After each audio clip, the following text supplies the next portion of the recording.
Hello दोस्तों, मैं आपका होस्ट और आपका गोस्ट फियर फ्रॉस्ट 22 से आज आपके लिए लेकर आया हूँ एक और सुपरनैचुरल हॉरर स्टोरी। आप अगर इस कहानी को पूरा सुनेंगे तो आपको सच में बहुत ज़्यादा मज़ा आने वाला है।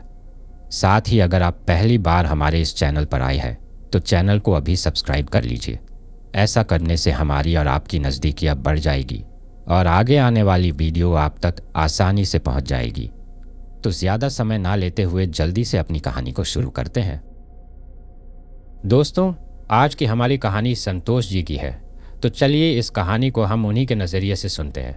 दोस्तों, मेरा नाम संतोष है और मैं आज आप लोगों से जो कहानी शेयर करने जा रहा हूँ वो उस कोरोना के समय की है, जब उस बीमारी ने पूरी दुनिया में ही महामारी का कहर मचा रखा था और उस दौरान हम अस्पताल वालों को सांस लेने का समय भी नहीं मिल रहा था।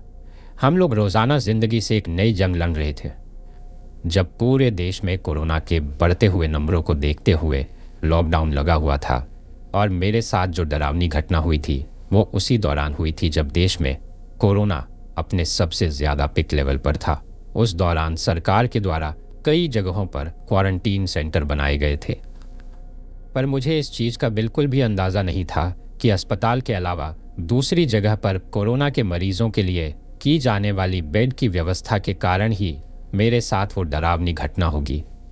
जब कोरोना के बढ़ते हुए मरीजों की संख्या को देखकर सरकार ने और भी ज़्यादा व्यवस्था करने की बात कही तो हमारे शहर में जो पुराना अस्पताल था वो काफ़ी लंबे समय से बंद पड़ा था।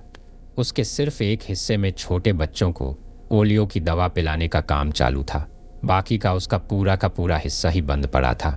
सरकार को जब इस बात का पता चला तो उन्होंने इस पूरे के पूरे अस्पताल को ही कुछ समय के लिए फिर से चालू करने के आदेश दिए, जिसके बाद उस अस्पताल का जायज़ा लेने के लिए सरकार की तरफ से कुछ लोगों की टीम भी आती है, जो कि ये चेक करने के लिए आई थी कि कहीं वह अस्पताल ज़रूरत से ज़्यादा जर्जर हालत में तो नहीं है, यानी कि वहाँ पर कोरोना के मरीजों को रखा जा सकता है या नहीं रखा जा सकता। लेकिन वहाँ से जाने के बाद उन लोगों ने इस चीज़ की परमिशन दे दी कि जितना जल्दी हो सके इस अस्पताल की सफाई करवा कर इसको चालू करवाया जाए। और फिर होता भी कुछ ऐसा ही है। लगभग 5 से 7 दिन के बाद वो अस्पताल पूरी तरह से साफ़ होकर तैयार हो जाता है और उसका जो पुराना बंद पड़ा हुआ बाकी का हिस्सा था उसकी भी सफाई करके उसको भी कोरोना के मरीजों के लिए चालू कर दिया जाता है। लेकिन उस अस्पताल को फिर से चालू करने से पहले शायद किसी को भी इस बात का पता नहीं था कि वह अस्पताल किस वजह से बंद हुआ था या फिर उस अस्पताल के बंद होने के पीछे की वजह क्या थी। और अगर नया अस्पताल बनने की वजह से वो पुराना अस्पताल बंद कर दिया गया था तो उसके बंद होने से पहले वहाँ पर कहीं कोई ऐसी घटना तो नहीं हुई थी जो उसको दोबारा चालू करने पर किसी को नुकसान पहुंचा दे।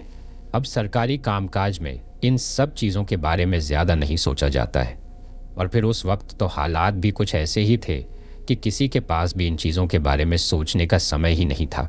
लेकिन मुझे इस बात का ज़रा भी अंदाज़ा नहीं था कि उस अस्पताल को चालू करवाने के बाद मेरे साथ वहाँ पर एक ऐसी घटना होगी जिसके होने के बाद मुझे अस्पताल के नाम से भी डर लगने लगेगा।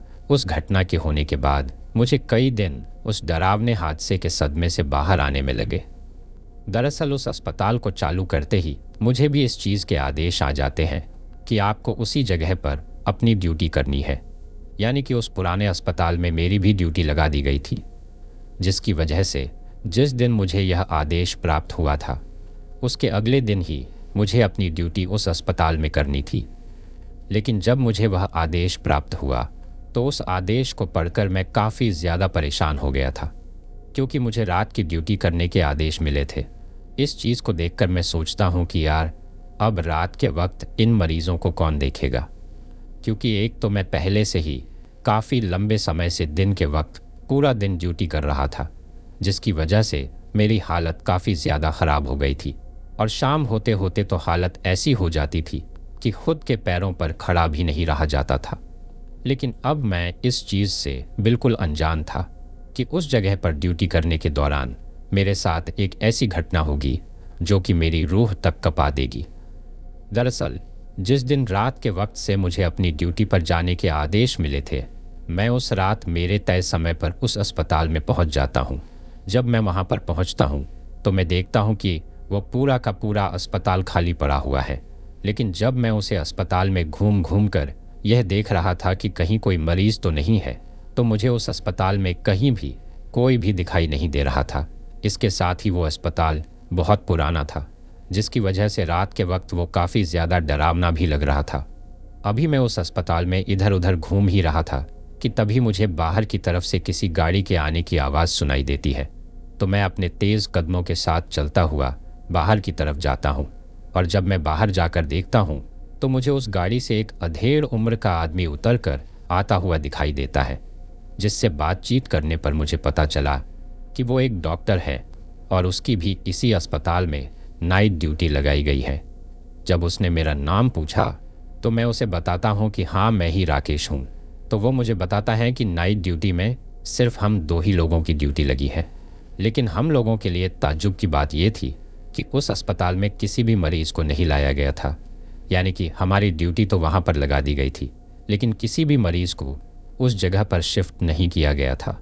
इस चीज़ को देखकर हम लोगों ने सोचा कि शायद कल से मरीज़ों को यहाँ पर शिफ्ट किया जाएगा, और यही चीज़ सोचकर हम लोग कुछ देर के लिए वहीं पर बैठे बैठे बातें करते हैं। लेकिन थोड़ी ही देर में उस डॉक्टर से बात करने के बाद मुझे पता चल जाता है कि वो एक नंबर का बेवड़ा है, यानी कि वो काफ़ी ज़्यादा शराब पीता है। और मेरे से बात करते करते ही उसने वहीं पर शराब पीना शुरू कर दिया था। उसने मुझसे कहा कि अब पूरी रात बैठे बैठे क्या करेंगे, कोई मरीज़ तो है नहीं। उसने तो मुझे भी शराब ऑफ़र की थी, लेकिन मैंने पीने से मना कर दिया, क्योंकि मैं शुरू से ही इन सब चीज़ों से काफ़ी ज़्यादा दूर रहता हूँ। अब कुछ देर तक लगातार शराब पीकर वो तो वही की वही तल्ली होकर सो गया था। लेकिन अब उस खंडहर से और काफ़ी ज़्यादा डरावने दिख रहे अस्पताल में मुझे एक पल के लिए भी नींद आने का नाम नहीं ले रही थी, और मैं बार बार अपनी आंखें फाड़ फाड़ कर उस अस्पताल की तरफ ही देख रहा था। उसको देखकर मुझे ऐसा लग रहा था कि जैसे कोई ऐसी चीज़ है जो मुझे अंदर की तरफ बुला रही है। वो ये चाहती है कि मैं अंदर की तरफ जाऊं। पता नहीं उस वक्त मेरे मन में इस तरह का ये अजीब सा ख्याल क्यों आ रहा था, लेकिन थोड़ी ही देर बाद मेरे मन में उस अस्पताल के अंदर जाकर देखने की इतनी ज़्यादा इच्छा होती है कि मैं उस जगह से उठकर उस अस्पताल में अंदर की तरफ चल पड़ता हूँ। अब मैं जैसे जैसे उस खंडहर और जर्जर पुराने अस्पताल में अंदर की तरफ जा रहा था, तो रात के वक्त चलते हुए मेरे ही कदमों की टक टक की आवाज़ मुझे सुनाई दे रही थी। अब मैं उस अस्पताल में काफ़ी ज़्यादा अंदर की तरफ आ गया था। दिखने में भले ही वो अस्पताल काफ़ी ज़्यादा पुराना और डरावना था, लेकिन वो एक बहुत बड़ा अस्पताल था। शायद वो अपने ज़माने का उस इलाके का सबसे बड़ा अस्पताल रहा होगा, क्योंकि जब मैं अंदर की तरफ जाकर ये सारी चीज़ें देख रहा था तो मुझे मालूम पड़ता है कि उस वक्त उस अस्पताल में ज़रूरत की सारी चीज़ें थी। यानी कि छोटी से छोटी चीज़ की जांच से लेकर ऑपरेशन रूम भी उस अस्पताल में बना हुआ था। उस चीज़ को देखकर मुझे यह यकीन हो गया था कि शायद उस वक्त इस अस्पताल में ऑपरेशन भी किया जाता था। मुझे इन सब चीज़ों का इसलिए पता चल सका क्योंकि जब मैं उस अस्पताल में अंदर की तरफ घूम रहा था तो उसमें बने हुए अलग अलग कमरों पर अलग अलग चीज़ों के नाम लिखे हुए थे, जो कि अब तक काफ़ी ज़्यादा धूल और मिट्टी की वजह से धुंधले हो चुके थे। लेकिन मैं थोड़ा थोड़ा ठीक तरीके से उनको पढ़ पा रहा था, जिन पर कि अलग अलग चीज़ों के नाम लिखे हुए थे, जैसे कि emergency, operation theatre, ward number और भी बहुत सी चीज़ें लिखी हुई थी। अभी मैं अंदर की तरफ घूम ही रहा था कि तभी मुझे ऐसा एहसास होता है कि जैसे मेरे ही अगल बगल में उस अस्पताल में मेरे अलावा भी और कोई मौजूद है। एक पल के लिए तो मैं सोचता हूँ कि शायद मेरे साथ जो डॉक्टर था वही होगा, लेकिन फिर मुझे याद आता है कि वो तो दारू पीकर पूरी तरीके से टल्ली होकर काफ़ी देर पहले ही सो चुका है, और उसको देखकर लग नहीं रहा था कि वो कुछ ही देर बाद उठकर अंदर आ जाएगा। दरअसल जब मैं उस अस्पताल के कॉरिडोर में खड़ा हुआ था तो जिस तरफ मैं मुंह करके खड़ा हुआ था उसके बिल्कुल पीछे की तरफ से मुझे ऐसा एहसास हुआ कि जैसे कोई अभी अभी वहाँ से गुजरा है। जब मैं उस चीज़ को देखने के लिए पलटता हूँ तो मुझे वहाँ पर कोई भी दिखाई नहीं देता है, लेकिन उस तरफ से मुझे किसी के चलने की कदमों की आवाज़ आ रही थी। तो मैं भी उसी तरफ जाकर ये देखने की कोशिश करता हूँ कि वहाँ पर कौन है, लेकिन जब मैं उस तरफ जाता हूँ तो मुझे कोई भी दिखाई नहीं देता है। लेकिन उस कॉरिडोर के अंदर जो सबसे लास्ट वाला कमरा था, मुझे उस कमरे में कुछ अजीब सा होता हुआ दिखाई देता है। जब मैं उस चीज़ को देखने के लिए उस कॉरिडोर की तरफ आया था तो अचानक से मेरी नज़र उस लास्ट वाले कमरे की तरफ जाती है, और जब मैं उस तरफ देखता हूँ तो मुझे दिखाई देता है कि उस कमरे की लाइट बार बार झपझप कर रही है। इसके साथ ही जब वो लाइट झपझप कर रही थी तो कुछ पल के लिए जब वो लाइट जलती थी तो मुझे उस कमरे के दरवाजे के आर पार कोई इंसान खड़ा हुआ दिखाई दे रहा था। अब आप लोग ये सोच रहे होंगे कि भला एक इंसान को किसी दरवाजे के आर पार कैसे दिखाई दे सकता है। तो मैं आप लोगों को बता दूं कि जिस कमरे के दरवाजे की मैं बात कर रहा हूं उस कमरे में वो दरवाज़ा शीशे का लगा हुआ था। यानी कि जैसे ही लाइट बंद होती थी और अंधेरा होता था तो उस अंधेरे में ही उस शीशे के अंदर से मुझे एक सफ़ेद सफ़ेद सा साया नज़र आता था। लेकिन जैसे ही लाइट जलती थी तो मुझे वो कमरा पूरा का पूरा खाली दिखाई दे रहा था। इस चीज़ को देखकर मैं सोचता हूँ कि ऐसा कैसे हो सकता है। अब आप लोग तो यह चीज़ जानते ही होंगे कि साइंस और मेडिकल के स्टूडेंट भूत वगैरह पर और इन सब चीज़ों पर विश्वास भी नहीं करते हैं। लेकिन अब मेरे साथ आगे चलकर जो कुछ भी होने वाला था उसके होने के बाद में और आज तक भी मैं इन सब चीज़ों पर काफ़ी ज़्यादा विश्वास करने लगा हूँ, क्योंकि उस दिन मेरे साथ उस कमरे के अंदर कुछ ऐसा हुआ था जो कि मेरे लिए बिल्कुल मेरी सोच से भी परे था।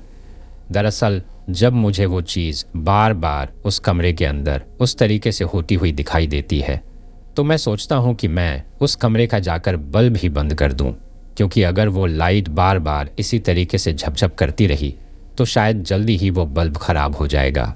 अब यही चीज़ सोचकर मैं उस अस्पताल में अंदर की तरफ उस कमरे की ओर बढ़ने लगता हूँ। लेकिन जब मैं उस कमरे की तरफ बढ़ने लगता हूँ तो मैंने एक चीज़ नोटिस की कि जैसे जैसे मैं उस कमरे की तरफ बढ़ रहा था तो अब उस कमरे की लाइट धीरे धीरे काफ़ी तेज़ तेज़ झपझप करने लगी थी। उस लाइट को इस तरीके से अचानक से मेरे उसकी तरफ जाते ही तेज़ तेज़ झपझप करता हुआ देखकर मैं अचानक से एक जगह पर रुक जाता हूँ, और जैसे ही मैं उस जगह पर रुकता हूँ तो वो लाइट भी झपझप करना बंद कर देती है। यानी कि अब वो उतना तेज़ झपझपा नहीं रही थी जितना कि पहले कर रही थी। लेकिन फिर से जब मैं उस कमरे की तरफ जाता हूँ तो वो लाइट फिर से उसी तरीके से करने लगती है। अब उस चीज़ को देखकर मैं सोचता हूँ कि इस कमरे में ऐसा क्या है जो मैं जैसे ही इसकी तरफ जाने की कोशिश करता हूँ तो ये लाइट इतनी तेज़ तेज़ झपझप करने लगती है, लेकिन जैसे ही मैं अपने कदमों को रोकता हूँ तो ये फिर से बंद हो जाती है। इसके साथ ही जब वो लाइट तेज़ तेज़ झपझप करती थी तो अब मुझे उस कमरे में उस शीशे के दरवाजे के पीछे की तरफ खड़ा हुआ वह साया थोड़ा साफ साफ दिखाई देने लगा था। उसको देखकर ऐसा लग रहा था कि जैसे वो कोई इंसान ही हो, लेकिन उस वक्त मुझे उसकी पीठ दिखाई दे रही थी। यानी कि उस वक्त उसका चेहरा मेरी तरफ नहीं था, बल्कि वो जो कोई भी उस कमरे के अंदर खड़ा हुआ था उसने पीछे दीवार की तरफ अपना मुंह कर रखा था। लेकिन जैसे ही वो लाइट नॉर्मल होती थी तो फिर से मुझे उस शीशे के अंदर से कुछ भी दिखाई नहीं देता था, और जैसे ही वो लाइट तेज़ तेज़ वैसे ही करने लगती थी तो फिर से वो साया मुझे दिखाई देने लगता था। उस चीज़ को देखकर मैं उस वक्त सोचता हूँ कि आखिर मेरे साथ ये सब क्या हो रहा है। लेकिन फिर भी मैं किसी तरह हिम्मत करके अपने कदमों को फिर से उस दरवाजे की तरफ बढ़ाने लगता हूँ। लेकिन उस वक्त मुझे इस चीज़ का ज़रा भी अंदाज़ा नहीं था कि मैं उस कमरे की तरफ जाकर अपनी ज़िंदगी की कितनी बड़ी गलती कर रहा हूँ। पर उस वक्त मैं इस चीज़ से बिल्कुल अनजान था कि उस कमरे के अंदर एक ऐसी चीज़ मेरा इंतज़ार कर रही है जो कि शायद पिछले काफ़ी लंबे समय से उस कमरे में किसी के आने का इंतज़ार कर रही थी, और आज मैं उस कमरे के अंदर जाने वाला था। लेकिन जैसे ही मैं उस कमरे के अंदर जाता हूँ तो मेरे साथ वहाँ पर कुछ ऐसा होता है जिसके बारे में मैंने कल्पना भी नहीं की थी। दरअसल जैसे जैसे मैं उस कमरे के अंदर की तरफ जाने के लिए उसके काफ़ी ज़्यादा करीब आ गया था तो अब वो लाइट बहुत तेज़ स्पीड में झपझप कर रही थी। आप ये समझ लीजिए कि अब वो पूरी तरीके से जैसे कोई वाइब्रेट होता है उसी तरीके से हो रही थी। मुझे पूरा यकीन है कि आप उस पल को अपने दिमाग में काफ़ी अच्छी तरीके से इमेजिन कर पा रहे होंगे कि वो कैसा माहौल रहा होगा, और मैं भी अपने शब्दों के द्वारा पूरी कोशिश कर रहा हूँ कि आप लोग उस चीज़ को अच्छी तरीके से महसूस कर पाओ। अब जैसे ही मैं उस कमरे के दरवाजे के पास पहुँचता हूँ तो उस दरवाजे को खोलने के लिए जब मैं हाथ लगाता हूँ तब तक भी मैं इस चीज़ से बिल्कुल अनजान था कि दरवाजे को खोलते ही मेरे साथ क्या होने वाला है। और इस दरवाजे के अंदर एक ऐसी चीज़ है जिसको मुझे नहीं देखना चाहिए था, या फिर उसका और मेरा आमना सामना नहीं होना चाहिए था, लेकिन मैं उस चीज़ से बिल्कुल अनजान था। और इसी वजह से जैसे ही मैं उस दरवाजे को खोलता हूँ तो दरवाजे को खोलते ही मुझे बिल्कुल उसके सामने ही एक शख्स खड़ा हुआ दिखाई देता है। लेकिन उसको देखकर मुझे यह समझ में नहीं आ रहा था कि ये कोई औरत है या फिर मर्द है। पर उसके कपड़ों से तो यही लग रहा था कि शायद ये कोई औरत ही है। लेकिन उसकी जो कद काठी थी वो किसी मर्द की तरह थी।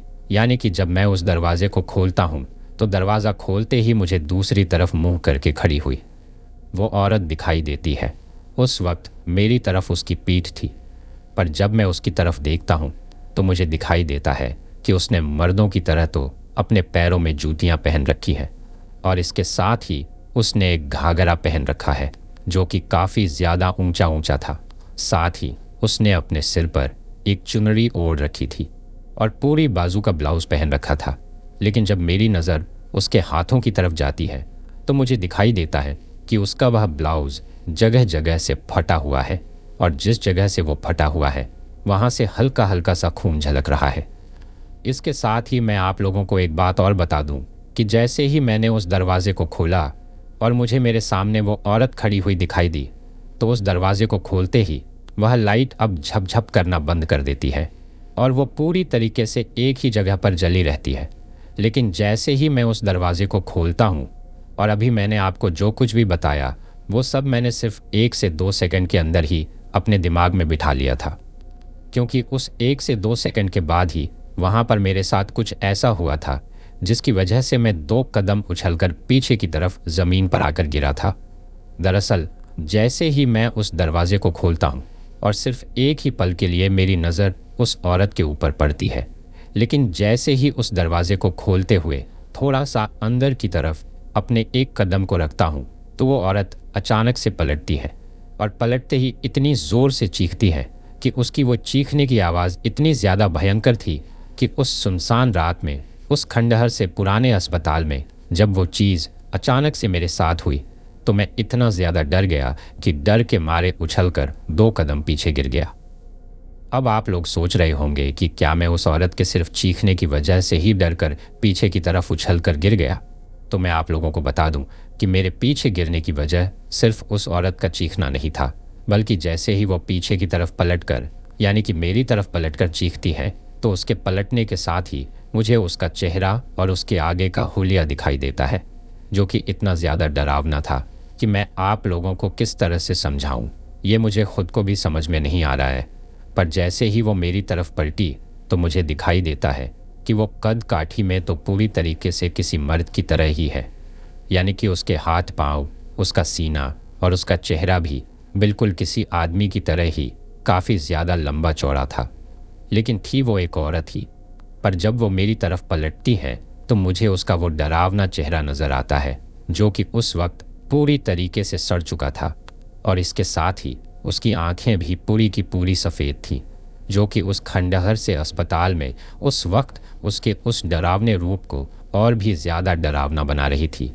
इसके साथ ही जब मेरी तरफ पलटकर वो औरत चीखती है तो चीखते वक्त उसका वो चेहरा और उसके चेहरे के वो भाव इतने ज़्यादा डरावने थे कि उसको देखते ही एक ही पल में मैं तो उछलकर पीछे की तरफ गिरता हूँ।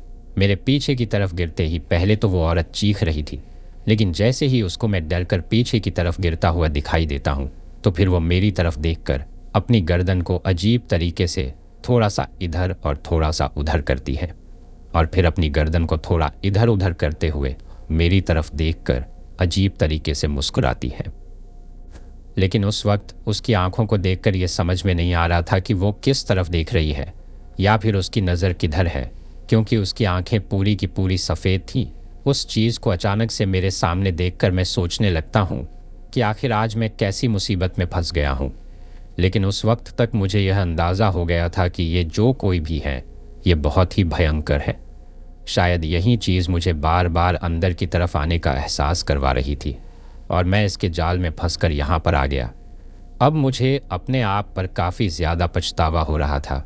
मैं सोच रहा था कि मैंने यहाँ पर आकर बहुत बड़ी गलती कर दी है। अब जिस कमरे की मैं बात कर रहा था वो दरअसल एक पुराना ऑपरेशन थिएटर था और इस चीज़ का पता मुझे तब चला जब मैं डर के मारे उछलकर नीचे ज़मीन पर गिरा और मेरी नज़रें ऊपर की तरफ हुईं। तो जैसे ही मेरी नज़रें ऊपर की तरफ हुईं तब मुझे उस कमरे के दरवाजे के ऊपर लिखा हुआ दिखाई देता है कि ऑपरेशन थिएटर। उस वक्त वो डरावनी औरत भी उसी कमरे के दरवाजे पर खड़ी हुई थी लेकिन तभी अचानक से वो मेरे एक पैर को पकड़ती है और मुझे घसीटते हुए उस कमरे के अंदर ले जाती है। कमरे के अंदर ले जाते ही उस कमरे के दरवाजे को बंद कर देती है। अब ये चीज़ होते ही मैंने तो सोच लिया था कि आज तो मैं गया। अंदर ले जाने के बाद वो मुझे उस ऑपरेशन थिएटर का जो पुराना बेड था उसके ऊपर ले जाकर पटक देती है और उस बेड पर पटकने के बाद मेरे ऊपर चढ़कर मेरे सीने पर बैठ जाती है। उस वक्त उसके हाथों के इतने लंबे लंबे नाखून थे कि जितनी लंबी लंबी उसकी उंगलियां थी उससे भी कई ज़्यादा लंबे तो उसके नाखून हो रहे थे। इसके साथ ही उसका वो सड़ा और गला हुआ सा चेहरा अब मुझे और भी ज़्यादा डरावना लग रहा था। उसके अंदर से इतनी भयंकर बदबू आ रही थी कि जैसे कोई मरा हुआ जानवर सड़ रहा हो। ठीक उसी तरीके से उस औरत के अंदर से काफ़ी ज़्यादा असहनीय बदबू आ रही थी। लेकिन मेरे ऊपर बैठते ही वो अपने दोनों हाथों से पहले तो मेरे दोनों कानों को मसलने लगती हैं और फिर अजीब तरीके से मुस्कुराने लगती हैं। लेकिन उस वक्त मुझे एक चीज़ समझ में नहीं आ रही थी कि ये देख किस तरफ रही है, क्योंकि उसकी आंखें तो पूरी तरीके से सफ़ेद थी, जिसकी वजह से मैं इस चीज़ का अंदाज़ा ही नहीं लगा पा रहा था कि इसकी नज़रें किस तरफ हैं।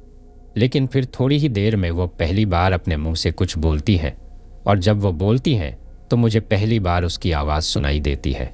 जब पहली बार मैं उसकी आवाज़ सुनता हूँ तो उसकी आवाज़ बिल्कुल मर्दों की तरह थी, यानी कि दिखने में तो वो एक औरत थी लेकिन उसकी आवाज़ औरतों की तरह नहीं थी। उसने मेरे कानों को मसलते हुए मुझसे कहा कि आखिर आ ही गया तू। मैं कितने सालों से तेरे आने का इंतज़ार कर रही थी। मैं कब से इस चीज़ के लिए तड़प रही थी कि कब कोई आकर इस कमरे का दरवाज़ा खोले और मैं उससे अपनी मौत का बदला ले सकूं। तुम लोगों ने मेरे ऊपर बिल्कुल भी दया नहीं की। आखिर उस दिन मैंने तुम लोगों का क्या बिगाड़ा था, लेकिन तुमने थोड़े से पैसों के लालच के चक्कर में मुझे मार डाला। जब वो मुझे इस तरह की बातें कह रही थी तो एक तो मुझे उसकी बातें कुछ भी समझ में नहीं आ रही थी कि वो किस बारे में बात कर रही है, और उसकी इन बातों को सुनकर मुझे एक चीज़ का तो पता चल चुका था कि ये कोई जिंदा औरत नहीं है। पता तो मुझे पहले ही चल चुका था जब उसने पहली बार मेरे ऊपर इस तरीके से हमला किया था, तो उसके उस हुलिये को देखकर ही मैं समझ गया था कि ये कोई प्रेत आत्मा ही है। लेकिन जब उसने मुझे ये कहा कि तुम लोगों ने मुझे मार डाला था, तब मुझे पूरा यकीन हो गया था कि आज सच में मैं इस आत्मा के जाल में फंस गया हूँ और ये कोई चुड़ैल या फिर डायन ही है जो शायद पिछले काफ़ी लंबे समय से इस अस्पताल में भटक रही है। लेकिन जब वो बोल रही थी तो बोलते वक्त उसके मुंह के अंदर से इतनी भयंकर बदबू आ रही थी कि उस वक्त मेरा सांस लेना भी दुश्वार हो गया था। तभी वो मुझसे कहती हैं कि आज मैं तुझे मारकर तेरी आत्मा को हमेशा हमेशा के लिए ही इस अस्पताल के इस कमरे में मेरे साथ दफन कर दूंगी, क्योंकि मैं भी पिछले काफ़ी लंबे समय से इस अस्पताल के इस कमरे में अकेली ही भटक रही हूँ और मुझे मेरे साथ कोई तो चाहिए। इसीलिए आज मैं तुझे मारकर तेरी आत्मा को हमेशा हमेशा के लिए अपने कब्जे में कर लूँगी। अब जिस वक्त उस कमरे में वो चुड़ैल उस तरीके से मेरे ऊपर बैठकर मुझे वो सब बातें कह रही थी, तो उस वक्त मेरे पूरे शरीर पर सिर्फ पसीना ही पसीना आ रखा था। साथ ही उस वक्त मैं इतना ज़्यादा डरा हुआ था कि मेरा पूरा शरीर अपने आप ही कंपन कर रहा था। और उस वक्त मुझे ये बिल्कुल भी समझ में नहीं आ रहा था कि आखिर मैं इस मुसीबत से बाहर कैसे निकालूं। एक बात मैं आपको बताना भूल गया कि जैसे ही उस औरत ने मेरे पैर को पकड़कर मुझे अंदर की तरफ खींचा था और अंदर की तरफ खींचने के बाद जैसे ही उसने दरवाजे को बंद किया, तो दरवाजे को बंद करते ही उस कमरे की लाइट अचानक से पूरी बंद हो गई थी और उस कमरे में सिर्फ चारों तरफ अंधेरा ही अंधेरा हो गया था। अगर उस कमरे में कोई थोड़ी बहुत रोशनी आ रही थी तो वो उस कमरे की जाली से बाहर के कॉरिडोर की जली हुई लाइट की ही रोशनी आ रही थी, और उस थोड़ी बहुत लाइट की रोशनी में मुझे उस डरावनी चुड़ैल का वो विकराल रूप दिखाई दे रहा था। तभी मैं मन ही मन भगवान को याद करने लगता हूँ और भगवान से प्रार्थना करने लगता हूँ कि हे भगवान, किसी भी तरह मुझे इस मुसीबत से बाहर निकालो। उस वक्त मैं मन ही मन हनुमान जी को याद कर रहा था, और हनुमान जी को याद करते करते ही जब मैं मेरे मन ही मन में हनुमान चालीसा की लाइनों को याद करने लगता हूँ, पर उस वक्त मेरे हलक से आवाज़ भी नहीं निकल रही थी। लेकिन जैसे जैसे मैं मेरे मन में वो हनुमान चालीसा की लाइनें बोल रहा था, तो उसके साथ साथ ही मेरे होंठ भी हिल रहे थे। पर जैसे ही मैं मेरे होठों से हनुमान चालीसा के शब्दों को बोलने लगा तो हनुमान चालीसा बोलना शुरू करते ही वो चुड़ैल अजीब तरीके से हिलने लगती है। यानी कि अब तक तो उसके डर से मैं हिल रहा था, लेकिन अब वो अजीब तरीके से वाइब्रेट होने लगी थी। और उस वक्त हनुमान चालीसा पढ़ते पढ़ते ही अचानक से पता नहीं मेरे दिमाग में क्या आता है कि उस बेड के बगल में ही एक टोकरी में उस ऑपरेशन थिएटर के कुछ पुराने औजार रखे हुए थे।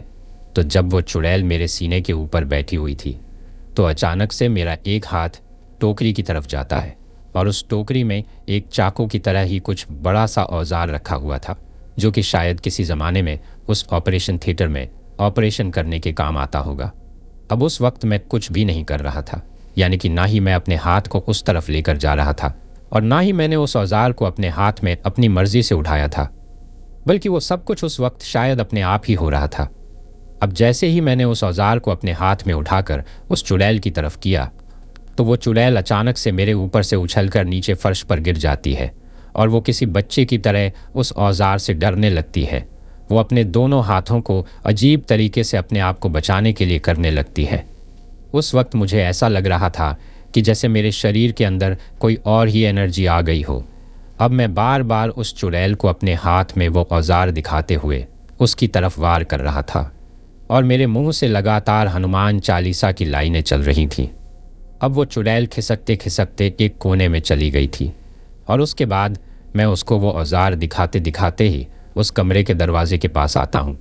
दरवाजे के पास आकर मैं उस दरवाजे से बाहर निकल जाता हूँ और बाहर निकलते वक्त भी मैं एक दो बार उस चुड़ैल को अपने हाथ से वो हथियार दिखाता हूँ, जिसकी वजह से वो काफ़ी ज़्यादा डर कर एक ही कोने में दुबक कर बैठ गई थी। और उस दरवाजे के बाहर निकलते ही मैं उस दरवाजे को बाहर की तरफ से कुंडी लगा देता हूँ और फिर उस कमरे के बाहर निकलते ही पता नहीं अचानक से मुझे एक झटका सा लगता है और मैं फिर से नॉर्मल हो जाता हूँ। लेकिन नॉर्मल होते ही मुझे एक चीज़ समझ में आ गई थी कि आज ये औजार ही मेरी जान बचा सकता है। इसी वजह से मैं अपने होश में आते ही मुझसे जितना तेज़ हो सकता था उस कॉरिडोर से होकर बाहर की तरफ भागने लगता हूँ। लेकिन जब मैं बाहर की तरफ भाग रहा था तो उस कमरे से बहुत तेज़ तेज़ चुड़ैल के चीखने की आवाज़ आ रही थी और वो उस दरवाजे को इतनी ज़ोर से हिला रही थी कि उस दरवाजे की आवाज़ को सुनकर ऐसा लग रहा था कि जैसे वो चुड़ैल उस दरवाजे को तोड़कर मेरे पीछे दौड़ती हुई आएगी और फिर से मेरे पैर को पकड़कर मुझे फिर से घसीटते हुए उस कमरे के अंदर ले जाएगी। लेकिन उस दिन मुझसे जितना तेज़ हो सकता था मैं उतनी तेज़ भागता हूँ और जब मैं बाहर आता हूँ तो उस वक्त तक वो डॉक्टर वहीं पर उस कुर्सी पर शराब के नशे में बेहोश पड़ा हुआ था। मैं सोचता हूँ कि इस बेवड़े को जब तक जगाकर मैं इसको कुछ बताने की कोशिश करूँगा, हो सकता है तब तक वो चुड़ैल उस कमरे के दरवाजे को तोड़ कर आ जाए। इसी वजह से मैं उस अस्पताल से बाहर की तरफ भाग जाता हूँ। वो अस्पताल था भी कुछ ऐसी जगह पर कि वहाँ पर कुछ ज़्यादा रिहायशी इलाका नहीं था और उस वक्त जब मैं उस अस्पताल के गेट से बाहर निकलकर एक पल के लिए पलटकर उस खंडहर से अस्पताल की तरफ देखता हूँ तो देखने में ही वो अस्पताल काफ़ी ज़्यादा भूतिया लग रहा था। फिर मैं उस औजार को अपने हाथ में लेकर ही बाहर सड़क की तरफ दौड़ने लगता हूँ। मैं इस चीज़ के इंतज़ार में था कि कहीं मुझे कोई थोड़े बहुत लोग दिखे। लेकिन जब दूसरे दिन सुबह के वक्त मैं उस अस्पताल के बाहर की तरफ आकर देखता हूँ तो मुझे उस अस्पताल के बगल में ही थोड़ी बहुत चहल पहल भी दिखाई देती है और उसके थोड़ी ही दूर एक चाय की दुकान भी दिखाई देती है, जो कि उस रात तो शायद बंद थी। जब मैं उस चाय वाले को जाकर पूरी घटना बताता हूँ तो वो चाय वाला मुझे बताता है कि वो तो शायद भगवान का ही आपके ऊपर हाथ था जो कल रात आप वहाँ से बचकर आ गए। फिर वो जो चाय वाला मुझे कहानी बताता है उसको सुनकर मेरे पैरों तले तो ज़मीन ही खिसक गई थी और मुझे इस चीज़ का एहसास हुआ कि मैं कितनी बड़ी मुसीबत से कल रात को बचकर आया हूँ। दरअसल उसने मुझे बताया कि जब ये अस्पताल यहाँ पर चालू था तब मेरे पिताजी इस जगह पर चाय की दुकान लगाया करते थे, लेकिन अब तो मेरे पिताजी गुजर गए, इसी वजह से मैं ही चाय की दुकान लगाता हूँ। लेकिन उस वक्त मेरे पिताजी ने मुझे बताया था कि इस अस्पताल में एक किन्नर का किसी चीज़ का ऑपरेशन हुआ था और उस ऑपरेशन के दौरान उस किन्नर की इसी अस्पताल में उस ऑपरेशन थिएटर में मौत हो गई थी। उसके बाद से ही इस अस्पताल में कुछ अजीब अजीब तरह की घटनाएं होना शुरू हो गई थी और अस्पताल में मरीजों को भी उस किन्नर की आत्मा कई बार दिखाई देने लगी थी। फिर थोड़े ही दिनों बाद अस्पताल के दूसरी जगह पर बनने के ऑर्डर पास हो गए और फिर ये अस्पताल हमेशा हमेशा के लिए बंद कर दिया गया। तभी से उस किन्नर की आत्मा इस अस्पताल के उस ऑपरेशन थिएटर वाले कमरे में भटकती है। रात के वक्त भी जब कोई आदमी इस अस्पताल के बगल से गुजरता है तो उसको भी किसी के चिल्लाने की आवाज़ इस अस्पताल के अंदर से सुनाई देती है। इसी वजह से रात के वक्त लोग इस रास्ते से होकर ज़्यादा गुजरते भी नहीं है। तो दोस्तों, ये थी हमारी आज की कहानी। कैसी लगी आपको ये कहानी? कमेंट करके ज़रूर बताइएगा। और अगर आपको ये कहानी पसंद आई हो तो इसे प्लीज़ लाइक ज़रूर कर दीजिएगा। मेरे चैनल में इसी तरह की कई और दिलचस्प कहानियाँ हैं, उन्हें भी ज़रूर सुनिएगा। और अगर आपने अभी तक चैनल को सब्सक्राइब नहीं किया है तो प्लीज़ चैनल को सब्सक्राइब ज़रूर कर लीजिएगा। आपका ये छोटा सा सहयोग हमें आपके लिए ऐसी ही कहानियाँ लाने के लिए प्रोत्साहित करता है। तो दोस्तों, फिर मिलते हैं नेक्स्ट फ्राइडे को एक नई हॉरर कहानी के साथ। तब तक के लिए take care and stay tuned only at fear frost 22।